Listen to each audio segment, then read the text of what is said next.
Okay, thank you, Neil, for sparing me from embarrassment. Morning, everyone. This will be a talk titled Keeping Up with the Abstraction. So I wanted to communicate sort of the feeling of struggle that I'm going through. The picture means something, so we will get to that in time. Okay, so preparing this talk, I've been reading about this great debate on how programming language and how source code should be written.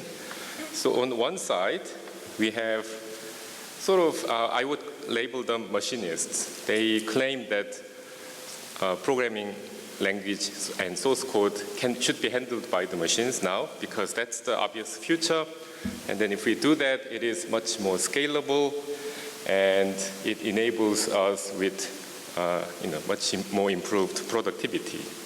Okay, and on the other side, you can guess who we have, right? I would call them the artisans, the human craftsmen, right?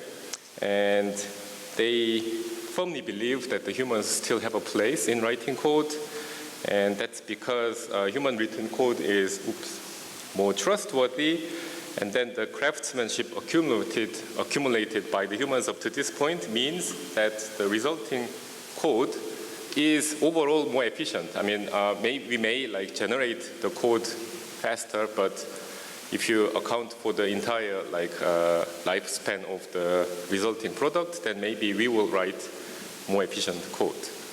Okay, do you recognize this debate?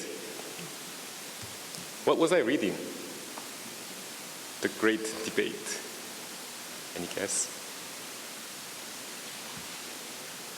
So obviously, I was reading about programming languages in 1950s, right? This is partly from the History of Fortran 1, 2, and 3, written by John Backus back in 1978-9. And then also there is this retrospective by Gene Samet, Programming Languages, History and Future. This was in early 1972. So bear with me, this is going somewhere, right? Fortran as a compiler and then high-level programming language was introduced in 1950. And then these papers are talking about like retrospective analysis of what was the challenges and then how it became like accepted norm by the time in mid-1970s, okay? So if you go back and read these papers, many points argued about the high-level programming language now feels pretty relevant to the modern-day debate. There is this claim that high-level programming languages allowed us to think about the problems rather than the solutions. Here, we are talking about the change from writing machine instructions directly to writing high-level language and algorithms, right? So that obviously helps us to think about problems in terms of more high-level algorithmic components. But also, initially, and this is probably something that sounds really weird to the students in the room, but compilers were not initially trusted. People thought that, that their view on code was what runs on the machine, and therefore, the machine instructions. And therefore, if you generate code, you are running code that you haven't written yourself, and then, by default, your reaction should be, suspicious. And then also, they thought that the generated code was inefficient, which was true at the beginning, right? This is before many efforts went into the optimization stage in the compilers.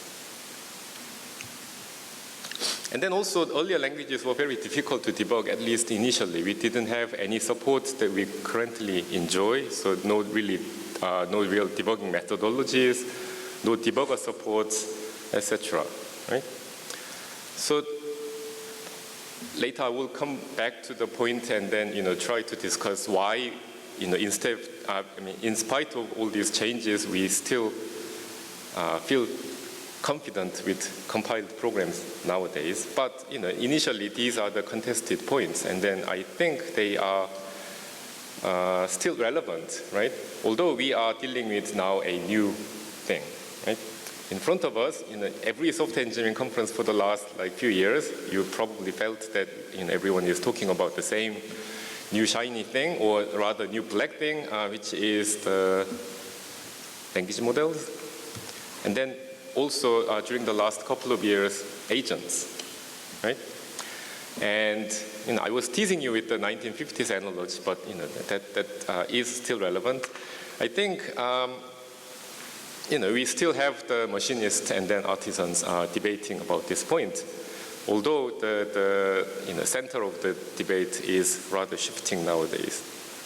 So I'm not trying to raise a big objection to the machine-generated code. I think this is a wonderful technical advance. But then again, if we want to go into that direction, I think we need to do certain things slightly differently. So that's the message that I want to convey today. So I believe now it is probably safe to say that we accept these things as a new way of writing programs, And I think both the machinists and then the artisans will at least accept this statement, which is the natural language prompts or the agents, or sometimes spec, but also written in natural language, is our new layer of abstraction. We eventually interact with the computers through these layers. You either prompt, you interact with agents, and for all of those interactions, you are using natural language rather than programming language. So I hope you are with me when I say that we are dealing with now a new layer of abstraction. Okay?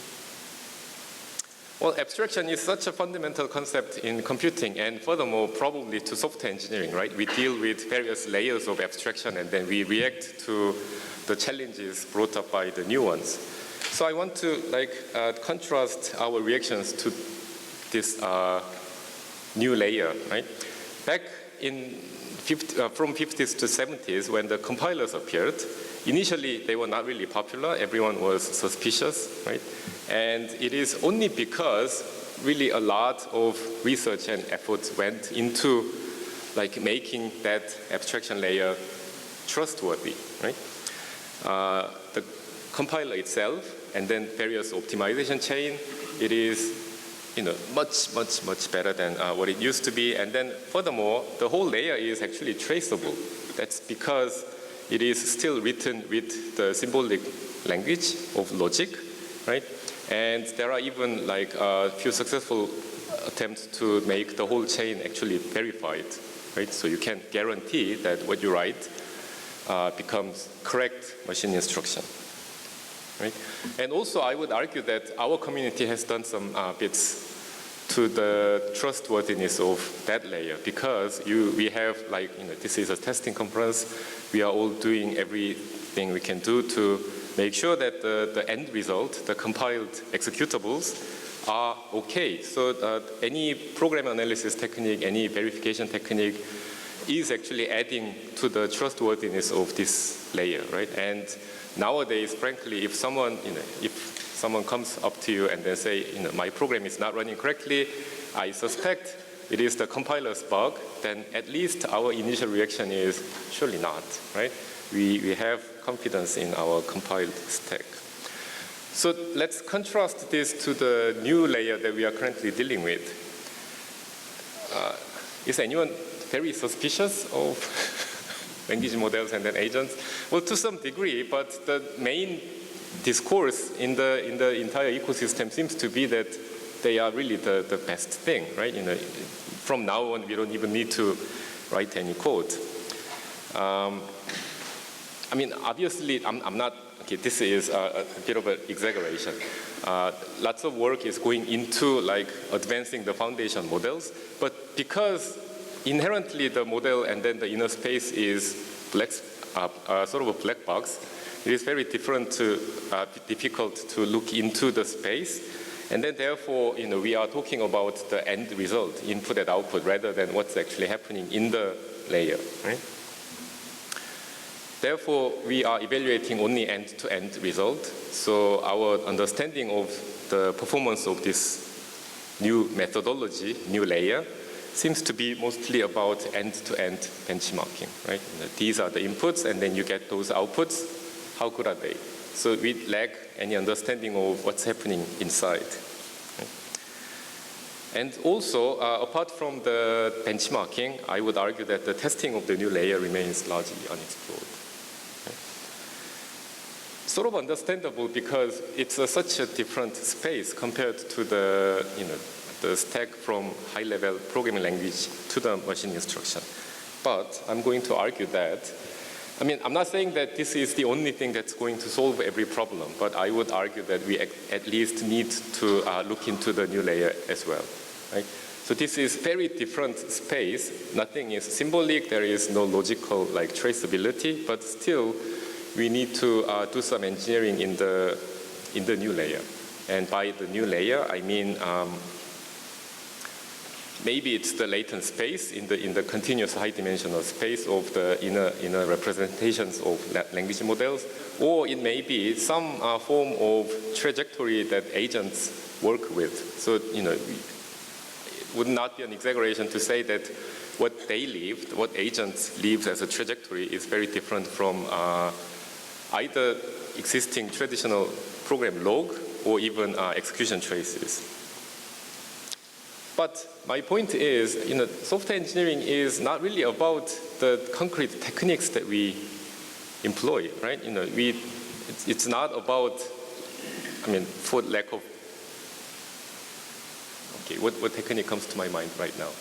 So software engineering is not the collection of individual techniques that we use. It is about the end objective, which is to improve software quality. And then we do whatever that is required. So in that sense, if these new layers represent the new type of software, then we need to respond to that and then come up with new methodologies to deal with the new abstraction layer. So my argument is the space that we operate in just became much larger. So at the core, we still have the machine, and then we drive them with machine instruction. We now have the accepted layer of compilers, right? And then on top of that, we have source code written in programming language. But now the source code is being written by foundational language models. So I would argue that the one layer on top of that is the latent space inside the transformer blocks. And then increasingly, we are interacting with that latent space through the programming agents and prompts or agents. So that's another engineering layer. And then we have humans or even organizations, because they would design their workflows around the agents and around the language models. Okay? And this is really exciting because we are looking at a level of automation that was really unimaginable before, right? You just say something and then automatically things happen. But given the enormous advance in our capability, I would argue that we are only doing this too much, right? You just write some prompts and then generate some code and you evaluate it. Right, this is what I meant when I said we are too focused in end-to-end input-output benchmarking. So we need to engage fully with this stack of new layers, right? Starting from the code and then go above, right? And we should not only use those layers, but we need to engineer in that space. We need to engineer through that space, and then we need some engineering techniques that works for that space. Okay, so what do I mean by engineering that space? So this is what we understand so far, right? And code to machine stack, sort of. So this is where things are symbolic and discrete, right? Everything is interpretable. You know what it means because you designed the programming language. You designed each step that leads you from the code to the machine instruction. And then one crucial thing I want to emphasize is we implement logic on control flow, right? Every program is different set of instruction for different types of data, and then you make that distinction based on branching logic, right? If your data says this, then you do computation X. If your data says Y, then you do the other branch.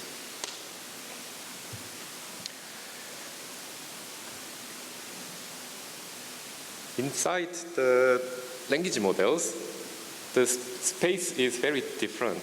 So we do not construct a symbolic space. This is the latent space that language models derive the next token, and then it is entirely continuous, right?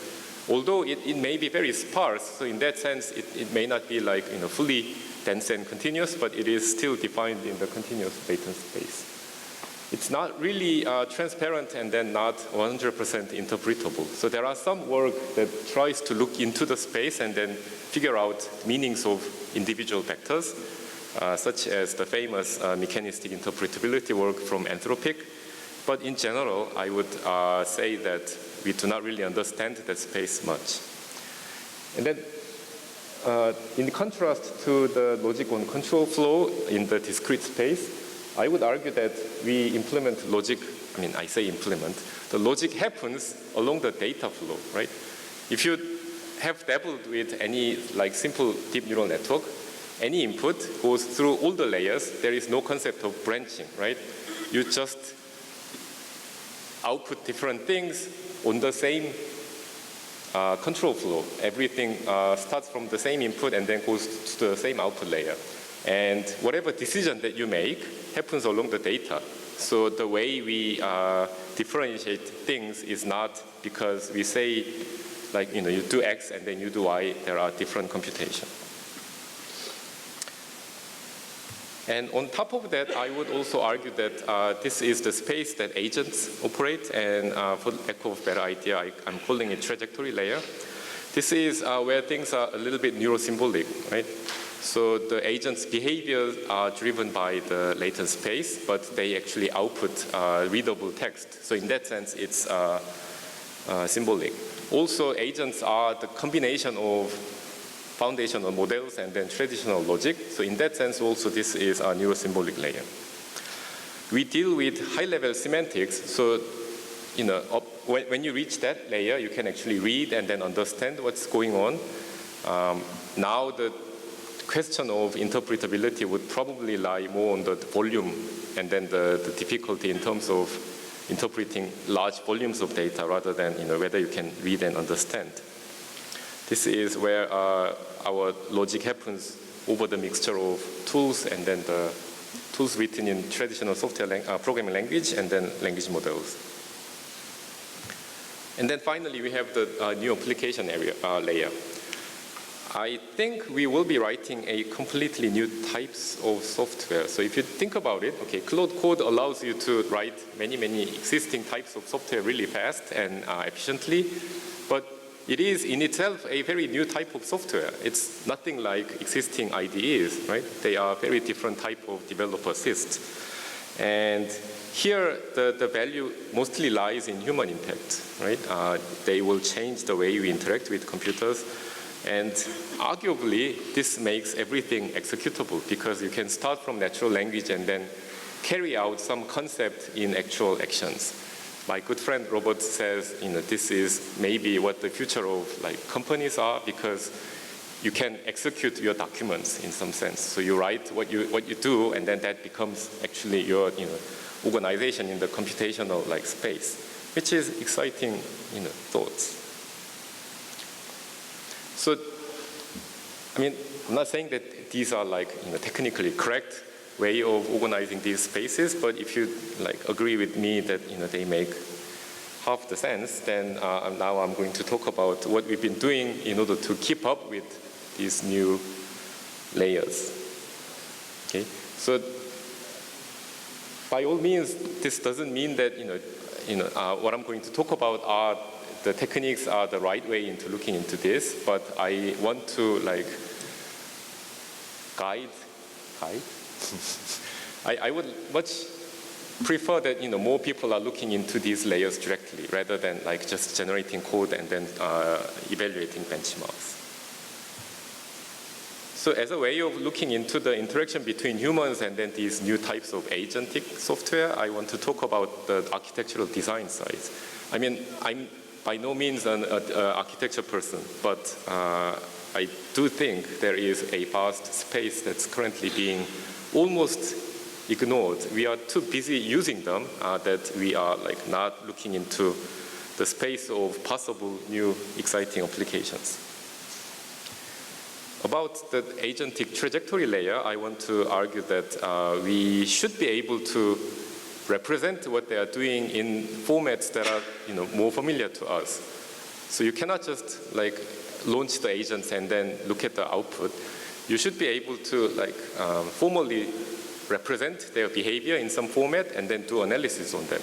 So how can we like migrate whatever program analysis we are currently doing for the agents, right? If we want to, I don't know, verify their actions, guarantee something, employ safeguards against risky potential actions, etc. And then finally, about the latent space itself, I want to talk about statistical correctness.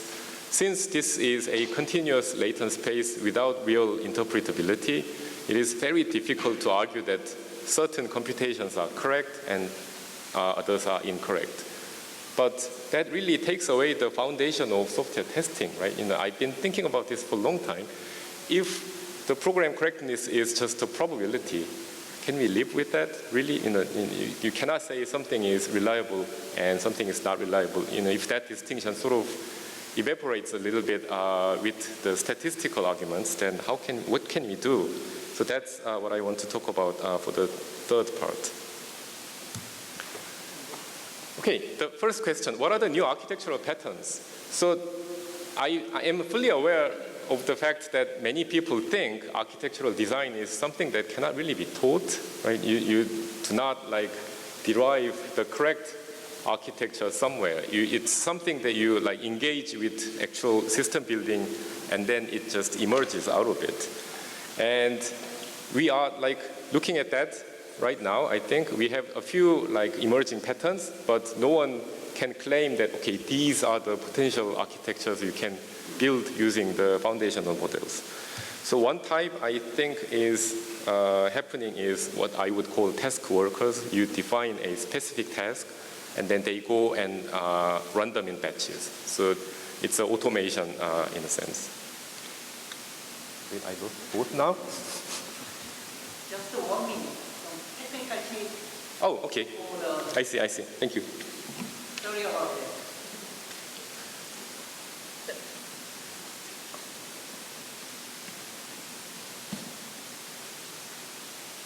Okay, let's see whether this will work. So task workers are, well-defined individual tasks. You can give instances of that task to the agents and then they will work on it. The second type would be what I would call collaborative agents. So this one, they will not work in batches. You need to interact with them. So many of the coding agents nowadays would probably fall under here. But I want to say that we probably have unexplored spaces, depending on the domain, depending on how much flexibility you want to give to the agent. So for example, I think the task workers and collaborative agents are like two extremes of this spectrum in autonomy. The task workers, they only do what you tell them to do, right? You write very sort of rigid workflow definition, or maybe, to borrow the more modern terms, you write very tight harnesses, and then they only like execute those harnesses, the task that's defined by your harness. Whereas the current collaborative assistants that we are looking at, they are almost entirely free, right? There are a few like things that you should never do, but other than that, very little harness. Instead, you just give them tools and then, do whatever you want to do in order to achieve this particular objective. That's how things like Claude Code and other programming assistants work. I'm sure there are middle points in that spectrum where things will get more efficient, right? Because the lack of better example, I keep mentioning Claude Code, but if your programming agents can use some of the well-defined harnesses we write for task workers, maybe the productivity will be even better. So back in 23, we were imagining these types of layers of higher autonomy, right? So back then, back in 23, we still had like OpenAI Codex. So it starts with completion and infilling, right? Only the auto-completion, but of very smart type. And then prompting, and after that, it becomes conversational. So you interact with the language model to, identify maybe missed opportunities. And then we imagined, tool support, and then eventually testing agents. Full autonomy, they have tools, and then they will, work on the testing target. But this was a vision paper. We were only like imagining, okay, what are possible forms of agents for testing? So after that, we started building a few of these agents ourselves. So on the left-hand side, you are looking at the overall outline for the agent called AutoFL. This is full localization agent, and I think this is probably the first one that works at the repository level. And that is because by then we had the OpenAI support for what they call function calling. So in other words, tool usage. So they can like navigate the repository and then follow the coverage of the failing test case by requiring to see different code snippets. So instead of like trying to copy and paste the entire project repository into the context window, the agent has some autonomy in terms of what I want to check. And then it can like efficiently drill down the repository. So this was work done with my former students, Gabin and Seungmin. On the right-hand side, we are looking at what's called AutoSD. This is, it's really interesting. I get to give this talk while Andreas is in the room. This is an agent which automatically performs the scientific debugging in his famous testing textbook. So you just give zero-shot instruction about what scientific debugging is and then how to use debuggers, and then it will automatically form hypotheses about the observed behavior and then make changes and eventually confirm that the hypothesis was correct within the scientific debugging framework. This was led by Seungmin.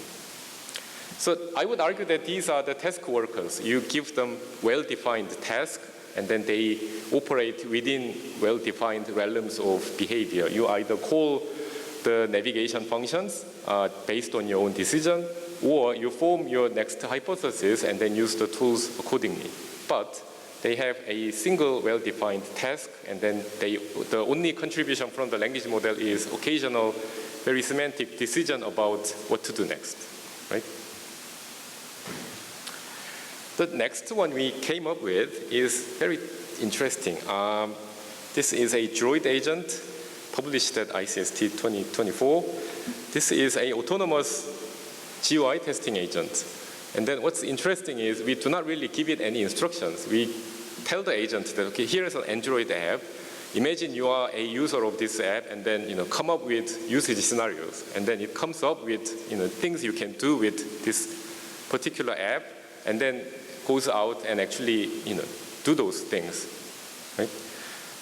So highly autonomous compared to existing GUI testing techniques. And why is it possible? That's because we take our architectural cue from very old idea, which is the cognitive architecture. This is particularly following the framework called the ACTR. This is the idea from the prologue days of AI, where people wanted to come up with architecture which will enable general intelligence. So it is very generic. Usually you have some component which wants to plan your problem-solving strategy, and then there is actual workers. So if it's a robot, then it would be actuators and sensors. But for programs, you have what we call actor and observer. So it creates GUI events and then observes what's happening on the app screen. And then finally, there is some reflection, right? You compare your plan with your actual action history and then decide, okay, I have successfully done it or not. So it's very generic, and therefore we could easily move this agent framework to other domains. So it started as an Android GUI testing app, but we are now working with automotive industry to test infotainment systems. And then all you need to do is switch the actor observer so that it works with that particular GUI domain. And I think it's really interesting that the classical cognitive architecture is now suddenly relevant in our new design space. But as I said, I'm not really an architecture person, so I'm sure better definitions will come up. So far, I think we either take cues from the domain itself, or we adopt a very generic architecture from the traditional literature. What do I see as unexplored space? So I think we have a vast possibility in the spectrum of the autonomy. So on one level, we have the well-defined harness. On the other level, you need to develop some sort of high-level strategy for your given task. And then, how do you break down like individual actions and then form useful skills, etc.? Where you like draw your line in terms of desirable level of autonomy, that will be a very interesting architecture question. Transferring and learning skills. By transferring skills, I mean many organizations they are sitting on top of years of human activity and their logs, right? And so far, the only like technical component that we have for that has been RAG, right? Retrieval Augmented Generation, which means you are just going to query the existing database, put something into context, and then sort of hope that that helps, right? But you can be more proactive, right? You can try to extract human skills from the existing log and then try to give them to the agent. In that sense, it's a transfer. Or if the agent itself is trying out various things and then some of them are more successful, then it should be able to like automatically extract skills. Sort of think of it as a useful macro and then learn it by itself and then reuse it in the later. That would be interesting.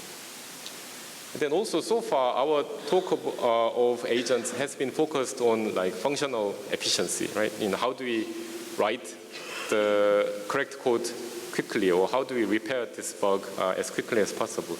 But I think there are other concerns, and if you want to target a particular domain, like if you want to build something in the education sector or for the health industry, then it is no longer really about the productivity or efficiency, but it is more about safety, because you need to put the user safety as a top priority.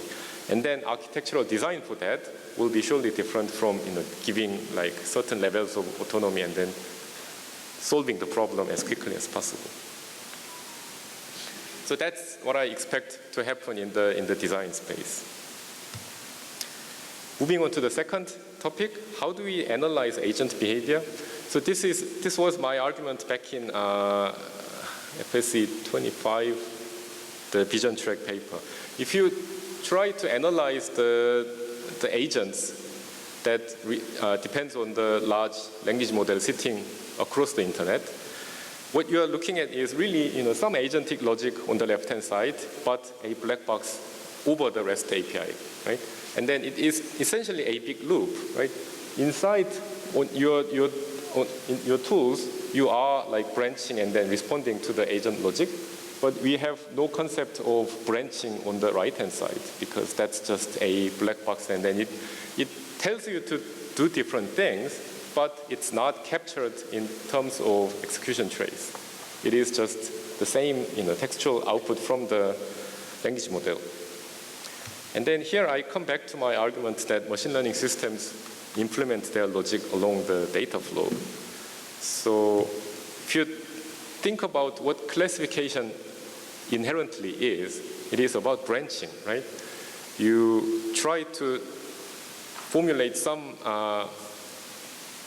you want to express some decision about the class property, and then based on that, you need to branch. Therefore, telling the user that, okay, I think this is like a certain type of triangle, or some other decisions about the class of the input. So then, my question was, okay, the classifiers are like the very basic thing we build with machine learning models. But the very act of classification is about branching, right? You say different things about the input. So how does that happen? So on the bottom, you are looking at, this is MNIST classifier, very simple neural net, but we are visualizing where each different digits go in the latent space as you move through the neural net. So first layer, the next layer, and then near the final layer. And you see that they get separated, right? So my claim is this is the branching, right? But it's not a branching on the control flow. It is a sort of making things more distinguishable in the latent space. So that's what I mean when I say the logic is in the data flow. It is just moving individual points farther and farther from other inputs in other class. So it's data flow operation. But what it is doing is actual the classification. So again, this was a work I did with my students and my colleague. So extending this idea, okay, what is this, if this is how the machine learning components make their decisions, then how do we capture that in a format that's familiar to us? So what happened sort of next is we wanted to do something useful with this, the new graph we call semantic flow graph. So semantic flow graph tries to capture the divergence in the latent space as if they are graph nodes. And then you can like connect, okay, the agent was saying this in that step, in the next step it was saying different things. So you connect those trajectories and then you get a graph. And our initial exploitation of this idea was you build that graph over a multiple executions of the same input, and then the aggregated graph tells you something about the inference itself. You probably heard of the self-consistency principle where you get multiple samples and then if they tend to agree with each other, then it is more likely that the outcome is correct. So you can capture that in a graph format. And then once you have that in a neat graph format, then you can analyze their behavior. So the left-hand side is one example graph, capturing the agentic behavior over the same input and over 10 runs. And then based on those graphs, you can train a predictive model which tells you, without any human labeling, whether the inference is likely to be correct or not. You see that, for example, on the bottom, many inferences are pointing towards class 1 method 1, which is FL answer. And then only one time, only twice, it gives you the method 2 as an answer. So this is 8 to 2 split over the 10 runs, and then graph allows you to reason about what's happening, and then based on such graphs, you can build a graph predictive model which gives you the correctness prediction. So Daejeon was building on top of this idea, and then we wanted, so this is after you run all 10 inferences until the end. What can we do, what more useful things can we do? So the next thing we did was, you do the correctness prediction, but before the model finishes their inferences. Right? So we predict for sort of early termination. If the model can make that prediction reliably during inference, then we can terminate those runs that are not going to succeed early, therefore saving the token cost. Another thing is you either early terminate or LLMs are stateless in a sense that you can replay the same context on different models. So we also tried hot swapping. So if you think this inference is not going to succeed on your small local model, then you lift the context up to the point and then start replaying it on a remote model, much larger and stronger one. And then you can resurrect some of the runs. So to build the graph, we now use not just a discrete action step, we use what we call semantic cluster, because certain agentic actions are just like free instructions, right? It's a Unix command. So in order to like distinguish and group them into graph node, you need to do some clustering.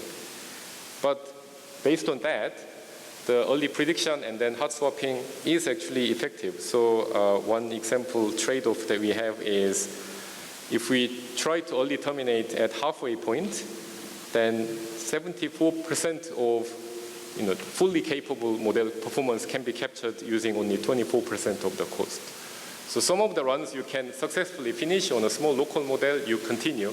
Otherwise, you lift them up and then use more expensive models, and then you have like middle point in the cost-benefit trade-off graph. Okay, I'm almost running out of time. Let's see. The final third thing is, how do we test these, right? I already gave you some hints about how the correct and incorrect binary correctness dichotomy does not work in the latent space. I would argue that anything based on language models are almost like non-testable on all accounts. The non-testable program argument was given by Wayuka in 1982 in this paper that I really like. So she talks about three different things. One, programs can be non-testable because they were written to determine the answer. So our traditional answer to that was, the example for that category was scientific computation, right? You wrote this program as a sort of computational experiment to obtain the answer as a scientific research. Therefore, you have no correct answer to compare against your test oracle. There is inherently no oracle. Type 2 was too much output to verify. And then type 3 is program is misunderstood, and therefore you write wrong oracle. Now, I definitely think some LLM applications belong in type 1, right? So for example, if you are using programming agents to build a software, then you do not know what the final one is. I mean, you can try yourself, but the whole point is you do not know what the final version look like, and then you want to get there quickly. Type 2, initially I was not really fond of, to say that there is too much output to verify sounded a bit weird. But again, in the agentic world, I think this is actually true. You will not read and verify each and every line of agent trajectory. And then type 3 program is misunderstood in the domain like education and then more human-facing applications. I think this is also possible. So arguably, LLMs and agentic systems are a mixture of all these three. So what do we do about non-testable programs where you cannot really write oracles? So this was something that I've been thinking about for a long time, and then recently I realized we did talk about this a long time ago. 2015, there was this survey paper about Oracle, and then at the end of the first part, almost like trying to be sort of provocative, we had this argument about probabilistic Oracle. So maybe in the future, if you are testing for, I don't know, non-functional properties of your system, then the Oracle may be probabilistic. It will not tell you whether it's correct or incorrect, but it may give you okay, there is 80% chance that this is okay, right? So that was hard to believe that was more than 10 years ago, but this was done by also, I'm glad that Phil is here as well, and my supervisor, Mark Harman, and Muzamil Chaba. So that idea was also sort of alive in our previous attempts to deal with testing of neural networks.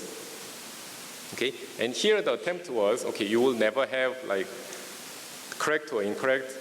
You can only measure the likelihood of being correct. And it worked like this. For a neural network, you collect your training data.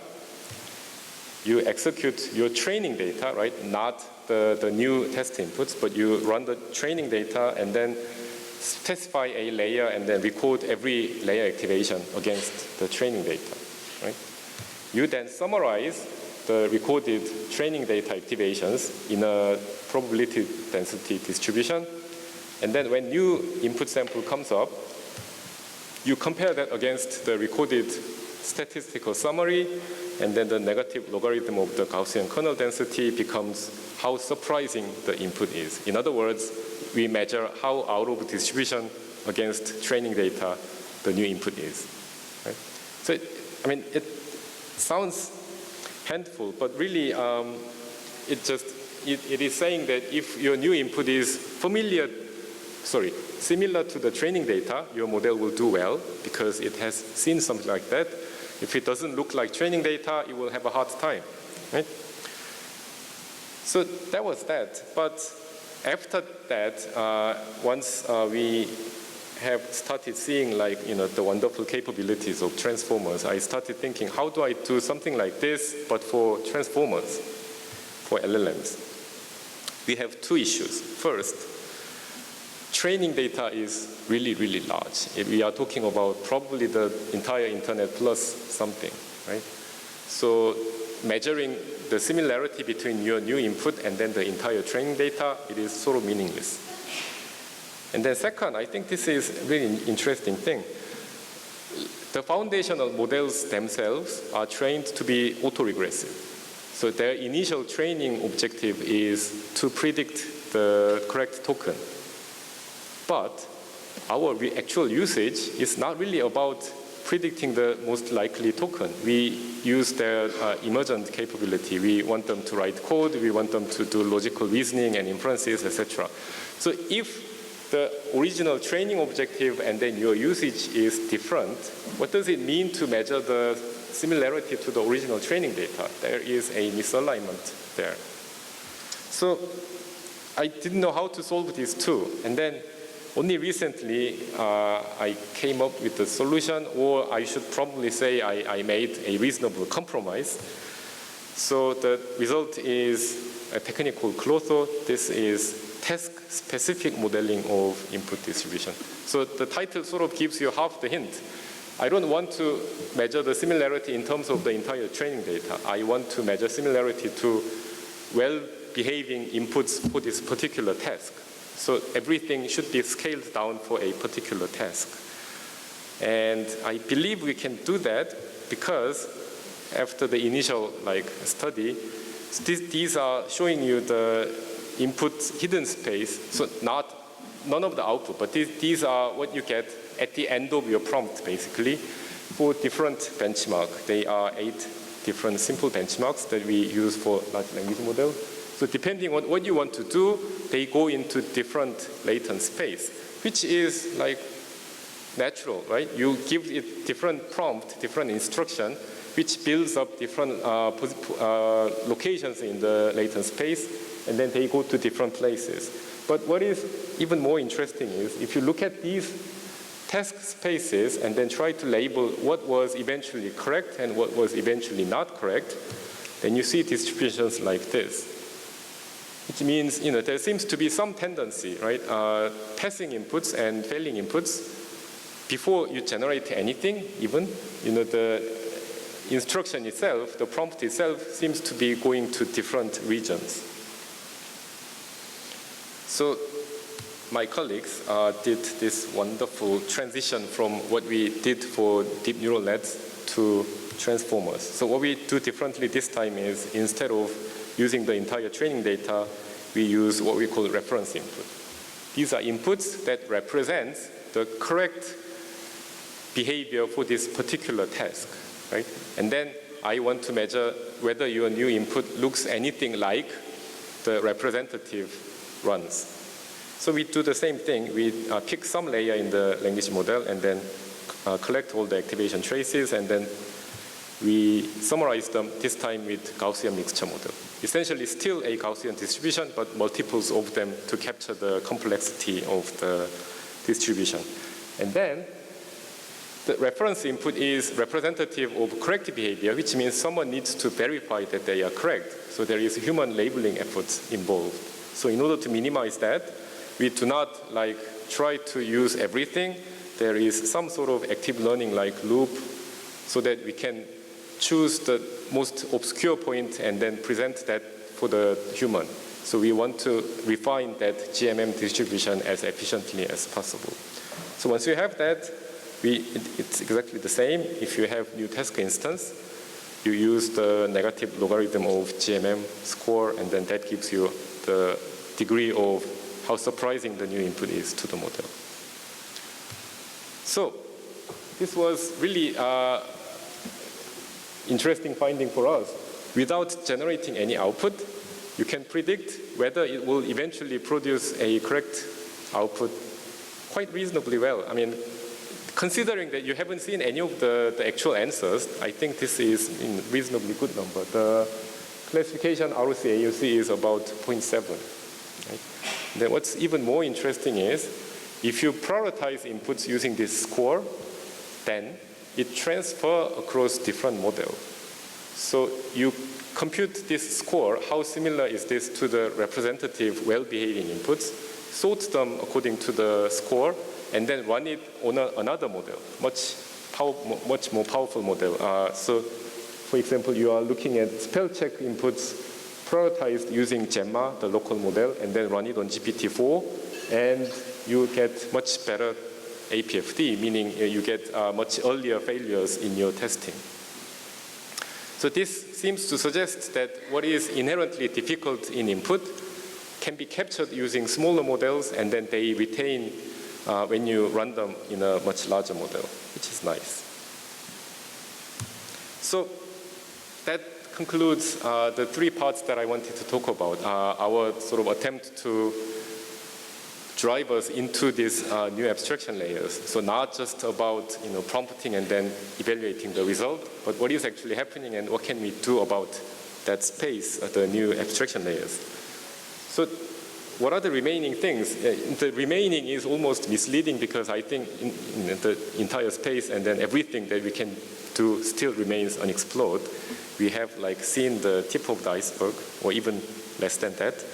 So here are a few things that I want to see some advances in. Sufficiency of context. How do we guarantee that we have given enough information to the agent? What's necessary and what's not? So again, those who read the traditional AI literature would recognize the term frame problem. This is essentially, in terms of logical predicates, what are the propositions you need to give to the AI system so that it can figure out the right thing to do?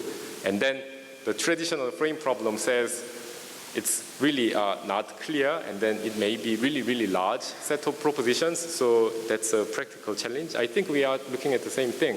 What is the common sense already retained within the foundational model? So now the modern day term is world model. So the perspective that the foundational model retains inside about the outside world.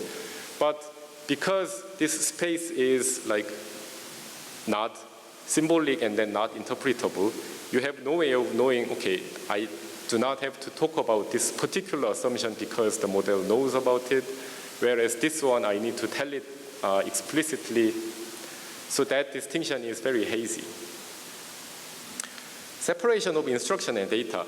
The trajectory that we see in the latent space is the combination of both the instruction and then the data. Right? You have seen how the cursor sees separated spaces for different benchmarks. Right? That means at any point, the high-dimensional vector that you extract out of language models contains both the computation it's about to do by going to the next token, and then also what the answer would be, right? So in that sense, they do not have this idea of, okay, these are instruction, those are the data that I'm working on. They are combined and then it's rolling out. And then finally, we lack bijectivity in the latent space, which means, if you pick random points in that latent space, there is no way of guaranteeing that there is a corresponding prompt or text. Right? You can go from text to latent space, but you cannot freely move from the latent space to the corresponding text. And that would be nice, because as a way of text generation, we want to navigate that space as freely as possible. So there is this saying, frequently attributed as old Chinese proverb, but I don't think that's the case. May you live in interesting times. You say that to your enemy, right? So it looks like you are wishing for good luck and good things, but really not. But my answer to this, and as a way of concluding this talk, I would like to say that surely we are living in really interesting time. Things are being pulled away under our feet, but that may be, a good thing. I mean, we get to re-examine many assumptions that we hold, and then we get to reinvent lots of techniques. So I probably talked about really weird things beyond what's recorded as a proper research output. So that's all my fault. And everything that led to that result, it is thanks to my mentors, colleagues, and my students. So to conclude, so what are we to do about this interesting time? I don't think software engineering is redundant or obsolete. Maybe in terms of concrete techniques that work with the symbolic code, maybe. But even then, they are still relevant, I would argue. But as I said, we are a discipline defined by our objectives rather than methodologies, I think, right? We reacted to the call to arms that you need to do better with your software quality. So if these are the new types of software, then we just respond to that new call and then come up with new techniques. So in that sense, my take is SE is not irrelevant. It's just we need to come up with new ways of dealing with this new space quickly. I think the new abstractions are really liberating, and then they are nothing short of revolutionary, but also it is very, very heterogeneous to the point that it is almost scary. I mean, to think about how we can re-establish the concept of software testing on the probabilistic oracle, that is really a daunting thought. But I still believe that we need to consider the new latent space as an engineering target in itself, rather than just work over it. The third one, I think, everyone is talking about how faster we can write the existing types of software, but we also have to write new type of software. Right? There are new things we can do, and then that space needs more exploration. The people may say, okay, at some point you are now talking about AI and ML, and rather than it's not software engineering. But really, this is a quote that I like a lot. That which we call a rose by any name would smell as sweet. So it is again, not the concrete techniques that we deal with. It is the end goal, which is to provide more reliable software. So with that, I'm going to conclude. Thanks.